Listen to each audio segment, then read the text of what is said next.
নমস্কার বন্ধু, আমার চ্যানেলে সকলকে জানাচ্ছি স্বাগতম। আজকের ব্লগটা আরম্ভ করছি আমি এখান থেকে।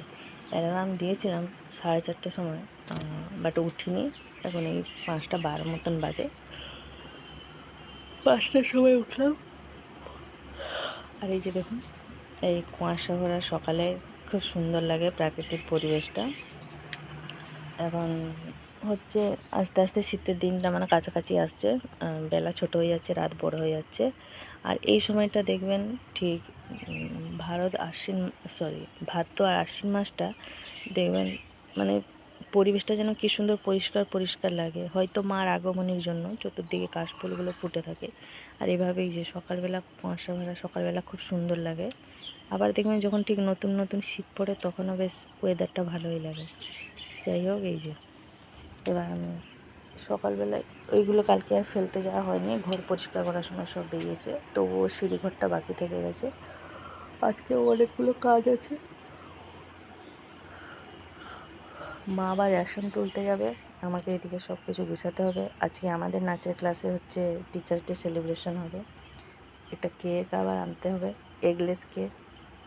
আমাদের এখানে উদয়নারায়ণপুরে একটা কেকের দোকান হয়েছে, কেকসার কিং। ওখানে নাকি ওরা নাকি এগলেস কেকই তৈরি করে। দেখবো, যাবো আজকে, দেখা যাক কত কী দাম পড়ছে। তবু একটা বড় দেখে নিতে হবে, যেহেতু অনেকগুলোই বাচ্চা আছে, ম্যাডাম আছে, গার্জেনরা আছে। যেহেতু সবাই প্রায় শনিবারটা করে, ওই জন্য চলুন তাহলে। প্রথমে ভাবছি সকালবেলা আগে বাসনটা মেজে নেবো, তারপরে ঘর টর ঝাঁট দেবো, মোছামুছি করবো, কারণ রান্নাঘরও মুছতে হবে। রান্নাঘরের অবস্থা দেখুন, দেখলেই যেন আমার কান্না কান্না পাচ্ছে। যাই হোক, গুছিয়ে নিলে এখন সব কিছু পরিষ্কার পরিচ্ছন্ন হয়ে যাবে। চলুন তাহলে আজকে প্রথমে আরম্ভ করব পরিষ্কার পরিচ্ছন্ন রান্নাঘর থেকে। ফুল আমার এদিকে মাজা হয়ে গেছে, মাকে ডেকে দিয়েছি, মা উঠে ফুলটা তুলছে। আমি প্রথমে ঘর দোরগুলো ঝাঁট দিয়ে পরিষ্কার করে নেবো ওদিকটা, তারপরে দুয়ারটা মুছবো, যেহেতু ঘট পুজো হবে। তারপরে এসে রান্নাঘরটা এদিকে গুছাবো। চলুন তাহলে ওদিকের কাজগুলো আগে মিটিয়ে নিই।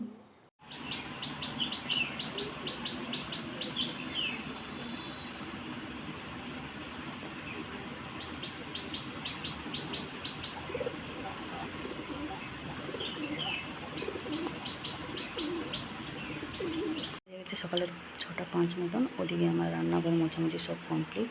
শুনেকে ডেকে দিয়েছি। এই যে এদিকে রান্নাঘরটা মোছা হয়ে গেছে, আমার মুছে নিয়েছি। ওদিকে চাটা হয়ে গেছে।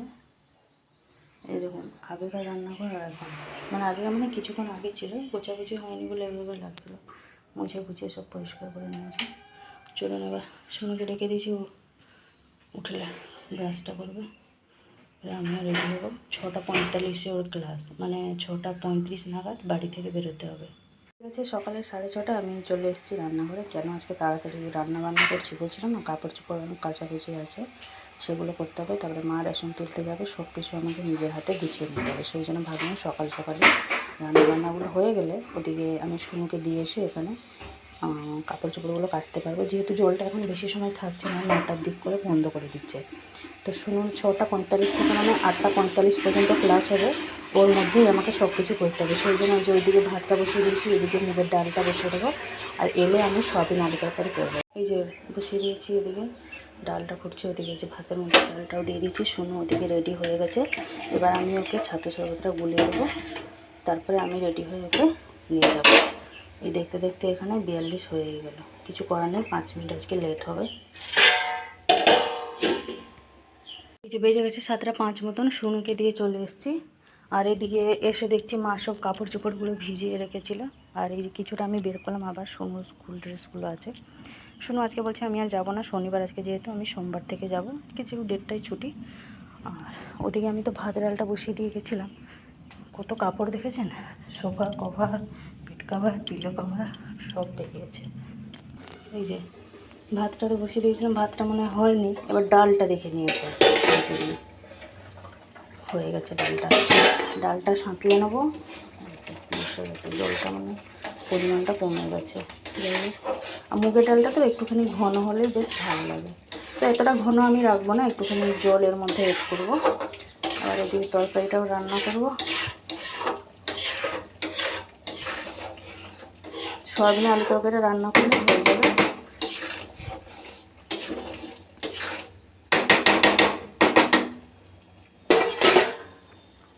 জলটা কখন আসবে জানি না, জল এলেই কাপড় কাচা আরম্ভ করব। মা চলে গেছে রেশনে, আমাকে বলে গেছে তুই কাপড় কাচবি না, আমি এলে কাচবো। মার কত দেরি হবে সে মা নিজেও জানে না, প্রত্যেকবার এভাবে বলে যায় আর মার আস্তে আস্তে সে 11টার মতন বেজে যায়, 10:30 11টা। আজকে জানি না কখন আসবে। যাই হোক চলুন আমি এখানে ডালটা সাঁতলে নিই। প্রথমে গেটটা ওদিকে বন্ধ করে দিই, যেহেতু এই দিকটা রান্নাঘর এক সাইড, ওই দিকটা ফাঁকা।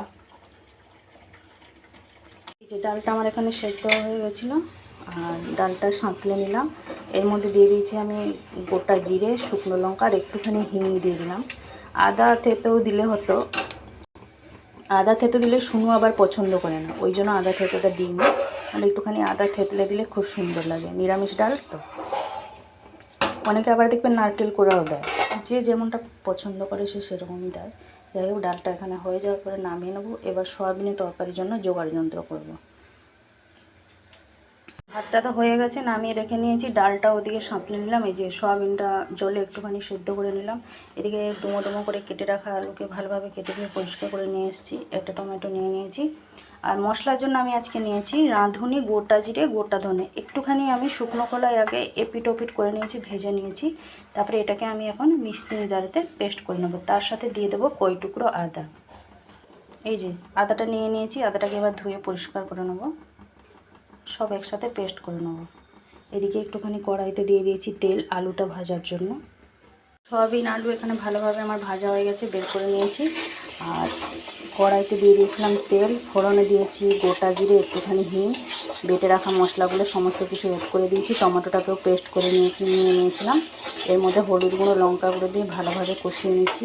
একটুখানি যদি নারকেলের দুধ থাকতো তাহলে ভালো হতো, বেশ মালাইকারি মতন হয়ে যেত। মানে সয়াবিনের খুব সুন্দর লাগে, যেহেতু নারকেলটা নেই, মানে আছে, এবার ছাড়ানো নেই নারকেলটা। এবার মাও তো নেই, মা থাকলে হয়তো ছাড়িয়ে দিত। যাই হোক এবার সবার শেষে এই যে মিক্সিং বোল জারে ধুয়ে রাখা জলটাকে অ্যাড করে দিলাম। একটুখানি ফুটে গেলে তারপরে ভেজে রাখা সয়াবিন আর আলুটা অ্যাড করব। নিরামিষ দিনে এইভাবে রান্না করবেন, দেখবেন খুব সুন্দর লাগে। তরকারিটা বসে দিয়ে চলে এসেছিলাম আমার ঘরে। বিছানাটা গোছানো ছিল না, এই জাস্ট বিছানা ঝেড়ে গুছিয়ে পরিষ্কার করে নিয়েছি। এবার চলে যাবো রান্নাঘরে, দেখি তরকারিটা কত দূর কী আছে। এদিকে বেজে গেছে প্রায় 8টা 20 মতন। শুনকে নিয়ে এসে তারপরে কাপড় জামা কাচতে বসবো, কারণ এখন কাচতে বসলে টাইম মানে হবে না। এবার ওকে তো আনতে যেতে হবে, 8টা 45-এ ওর ছুটি। আর এই যে আমার শুনু অনেক দিন আগে করেছিল, এই যে ওয়াল হ্যাঙ্গিংগুলো করেছিল, বাট ওগুলো দেওয়া ছিল না, রেখেছিলাম একটা ক্যারিতে ভরে, যাতে ধুলো ময়লা না বসে। কালকেই ঘর গোছানোর সময় পেয়েছিলাম ওটা, ওই জন্য ওইখানটা রেখে দিয়েছি। আর একটা এইদিকে লাগিয়েছি, এই যে আরেকটা এইদিকে লাগিয়েছি। র্যাকেটগুলো ওই দিকে রেখেছি, র্যাকেটগুলো আর ওর আর্ট পেপারগুলো ওই দিকে রেখেছি, ওই জন্য একটা এই দিকটা লাগিয়ে নিয়েছি। এই যে র্যাকেট আর আর্ট পেপারগুলো এই দিকে ট্রান্সফার হয়েছে, ওই জন্য ওই দিকটা লাগিয়ে দিয়েছি। আমার এদিকে সয়াবিন আলু তরকারি রেডি। এবার গ্যাসটা বন্ধ করে দেবো। উপরে গরম মশলা দেবো না, সেদিনকে যে আমি হোমমেড মশলাটা তৈরি করেছিলাম সেটা দেবো। আরেকবার বলে দিই মশলাটা কী কী ছিল। গোটা জিরে, গোটা ধনে, গোটা শুকনো লঙ্কা, তার সাথে ছিল গোটা গরম মশলা আর একটুখানি রাঁধুনি, 1 চামচ রাঁধুনি আর 1 চামচ ছিল জোন। আপনারা চাইলে এরকম মশলা বাড়িতে তৈরি করে রাখতে পারবেন। একটুখানি শুকনো খোলায় ভেজে ভালোভাবে মিক্সচারে গুঁড়ো করে নেবেন, বা শিলনোড়াতেও করে নিতে পারেন। যে মশলাটা আপনারা করে রাখবেন না, ওটা দেখবেন নিরামিষ তরকারি হোক আমিষ তরকারি হোক দিলে ফ্লেভারটা একদমই চেঞ্জ হয়ে যায়, আর খুব সুন্দর একটা স্মেল আসে। ওই মানে গুঁড়ো করে রাখা মশলা আমি এখানে 1 চামচ দিয়ে দেবো, ছড়িয়ে দিলাম উপর থেকেই। এবার হাতার সাহায্যে এভাবে নাড়াচাড়া, খুন্তির সাহায্যে এভাবে নাড়াচাড়া করে নেবো। বাস রেডি সয়াবিন আলুর তরকারি। এই যে শুনু যেহেতু মানে নিরামিষ তরকারি, ওর জন্য আবার কী করবো, এই যে ওর জন্য 2টো ডিম সেদ্ধ করে নিয়েছি। এবারও ডিম সেদ্ধ হয়েছে, আর ওর জন্য ভাতে টমেটো একটা দিয়েছি। টমেটো ভাতে খেতে ভালোবাসে, টমেটো পুড়িয়ে দিলেও ভালোবাসে, কিন্তু আমি আজ পুড়াবো, মানে পোড়াবো না কোনো জিনিস, সেই জন্য ভাতে ওর জন্য টমেটোটা দিয়ে দিলাম। আগে থেকে তো ডালটা হয়েই ছিল, রান্নাবান্না সমস্ত কিছু কমপ্লিট।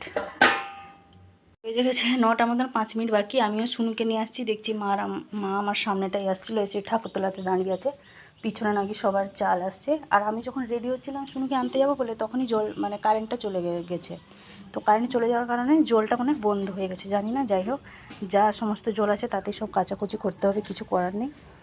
মা থাকলে হয়তো সকাল সকাল হয়ে যেত, এই বাবা যা রোদ বেরিয়েছে অবস্থা খারাপ। আবার কাপড় চোপড় কেচে দিয়ে কেকের দোকানে যাব, শুনুকে নিয়েই যাব।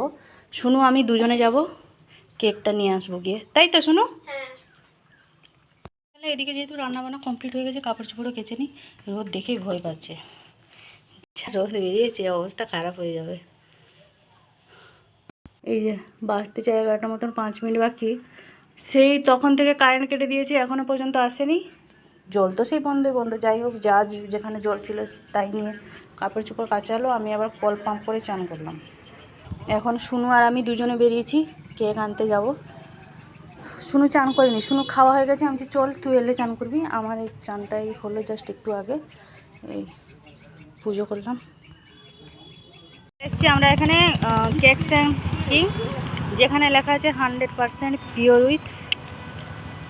Veg with love. চলুন ভিতরে গিয়ে দেখা যাক কি কি আছে। টিচার্স ডের জন্য কিছু আছে কিনা অফার, অনেকে সবাই চলে এসছে।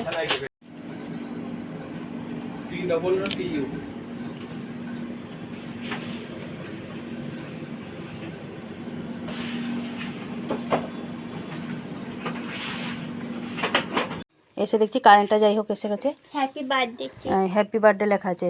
আমি বললাম যে হ্যাপি টিচার্স ডে লিখে দিতে, শুনু বলছে না পূজা ম্যাম লেখো। দাঁড়া ফ্রিজের সুইচটা দিই, সকাল থেকে অফ করে রেখেছিলাম যেহেতু কারেন্টটা ছিল না। ক্যান্ডেলটা বের করে নিয়েছিস তো? নাহলে আবার শুনুর 1 বছর এরকম বার্থডেতে আমি ক্যান্ডেল সমেত কেকটা রেখে দিয়েছিলাম। শুনু যখন কেক কাটাবে তখন ক্যান্ডেলই আর জ্বলেনি। যাই হোক কারেন্টটা এসে গেছে, এই ফোনটা আগে চার্জে বসাতে হবে, ফোনে চার্জ নেই। 11:30 বাজে। গেছে 2:40, খাওয়া দাওয়া কমপ্লিট। বাবা কই এখনও আসেনি। আর এই যে লজেন্সগুলো এখানে রাখা হয়েছে, এই কাপড় চোপড়গুলো সব ফেলে রেখেছিলাম, এই যে এখন ধুলাম। কল পাম্প করে জল নিয়ে এসে ধুয়ে দেখছি এই জাস্ট জলটা দিল। আর এদিকে টুকিটাকি যেগুলো সব শুকনো হয়েছিল সেগুলো এনে সব ভাঁজ করে রেখে দিয়েছি, বিছানার চাদর ফাদর পিলো কভারগুলো। আর সোফারে গদির কভারগুলো হয়ে গেছে 2টো, বাট এই সোফার কভারটা শুকনো হয়নি, উল্টে পাল্টে দিয়ে এসেছিলাম। এখন আরেকবার যাবো ছাদে, আর 4টে থেকে আজকে নাচের ক্লাস। এখন এইগুলো শুকনো দিয়ে আসবো, বাকি জামা কাপড়গুলো সব তুলে নিয়ে আসবো যেগুলো শুকনো হয়েছে। চলুন তাহলে যাই, এসে আবার সোফার কভার পরাবো। সোফার কভার ওদিকে আটাটা মাখিয়ে রেখে দিয়ে এসেছি। নাচের ক্লাস থেকে এসে রুটি তরকারি হবে। 3:58 হয়ে গেছি আমরা রেডি। আর ফ্রিজে জলও ভরে রেখে দিয়েছি। আপনাদের দাদা সে এসেই আগে খুঁজে পেলে ফ্রিজে জল আছে কিনা। এদিকে হয়ে গেছি রেডি, শুনুও রেডি হয়ে গেছে। চলুন তাহলে এবার ছোটোখাটো মানে একটা অনুষ্ঠান বলতে গেলেই চলে, টিচার্স ডে, একটুখানি সেলিব্রেশন হবে, আর কিছু না। চলুন, এই তো চলে এসেছি নাচের ক্লাসে, অনেকক্ষণ হলো। আর এই যে আমাদের অনেক চলে এসছে সদস্য। চলুন এবার, এই যে ম্যাডাম, এবার ছাদে যাব, আমাদের কেক কাটা হবে। ছাদে না, দোতলায়।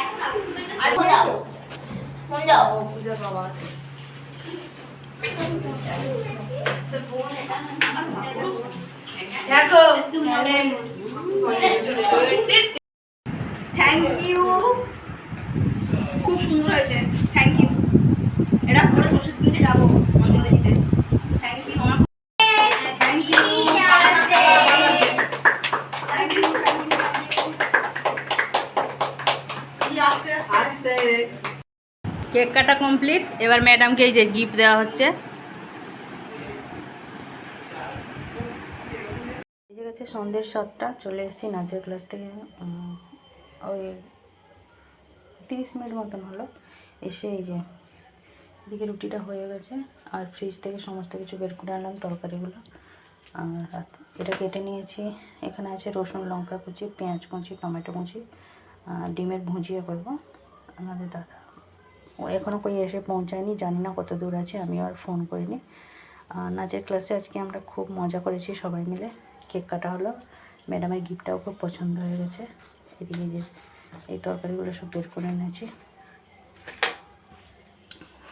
আর ফ্রিজের মধ্যে রাখা ছিল শসা, আগের থেকে বের করে রেখেছিলাম। রাত্রিবেলা আমি মুড়ি খাবো বলে, যেহেতু এই তরকারিগুলো ফ্রিজের মধ্যে ছিল সেই জন্য আমি আর খাবো না। রাত্রিবেলায় শসা মুড়ি খেয়ে নেবো। তো চাটাই দিয়ে সবাইকে দিয়ে দিয়েছি নাচের ক্লাস থেকে এসে। তো আজকে আর ভিডিওটা বেশি বড় করছি না, আজকে আমার ব্লগটা এই পর্যন্তই। আবার দেখা হচ্ছে আপনাদের সাথে আগামীকাল আরেকটি নতুন ব্লগ নিয়ে। সবাই ভালো থাকবেন, সুস্থ থাকবেন। ভিডিওটি ভালো লাগলে লাইক দেবেন। টাটা।